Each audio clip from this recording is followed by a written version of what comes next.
Et pour parler des enjeux de la 55e session ordinaire du Conseil des droits de l'homme qui se tient jusqu'à demain à Genève, nous sommes en direct avec El Habib Belkouch, président du Centre d'études en droits humains et démocratie. Bonsoir.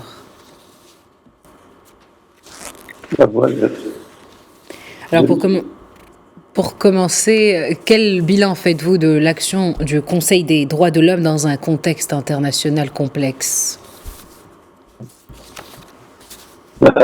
D'abord, merci pour l'invitation.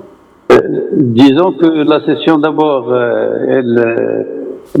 l'importance pour le Maroc en cette période, c'est d'abord sa présidente pour la première fois du Conseil des droits de l'homme, qui est une reconnaissance de la place qu'il occupe au niveau international, et aussi en tant que candidat du continent africain, puisque lors du choix du représentant africain à ce poste-là, le Maroc a eu 10 voix sur 13 consacrées au continent africain.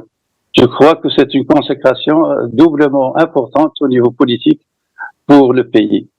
La deuxième chose, c'est cette participation de M. Nasser Bourita au Conseil des droits de l'homme, qui est une première depuis sa création. Donc ça relève aussi, ça reflète l'intérêt politique accordé par le Royaume du Maroc à cette élection et son engagement, comme l'a exprimé le ministre, donc renouveler l'engagement du Maroc en matière des droits de l'homme, que ce soit au niveau du pays lui-même ou au niveau régional et international, en relevant un certain nombre de défis que la communauté internationale affronte, notamment au niveau de cette polarisation politique, de cette politisation même du Conseil, du besoin de refondre un petit peu les mécanismes de travail pour que ce Conseil soit vraiment un forum d'importance qui pourrait faire avancer la cause des droits de l'homme et non servir certains intérêts politiques très réduits de certains pays qui veulent politiser cette instance internationale.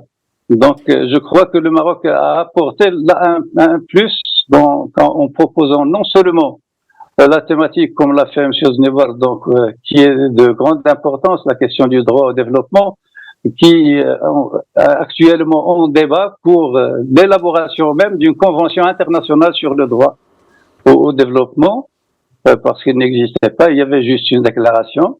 Mais d'un autre côté, il y a d'autres propositions faites par le ministre des Affaires étrangères, notamment en appelant à une retraite pour revoir un petit peu le système, pour plus d'efficacité, parce que c'est un système qui est un petit peu bloqué de par la politique de certains membres qui apportent un appui financier important. Donc, ça bloque le travail des instances du Conseil. Donc, de là, l'importance de revisiter un petit peu cette expérience après ces 18 ans d'existence. Donc, les propositions du Maroc ont été relevées dans ce sens-là, parmi lesquelles une retraite du Conseil lui-même au Maroc pour réfléchir aux perspectives de réforme du système des Nations Unies en matière des droits de l'homme. Alors, revenons à présent sur l'intervention de Nasser Bourita.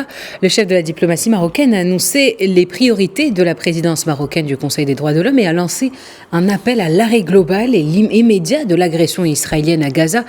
Quelles sont ces priorités à présent dans un monde où les violations des droits de l'homme se multiplient ?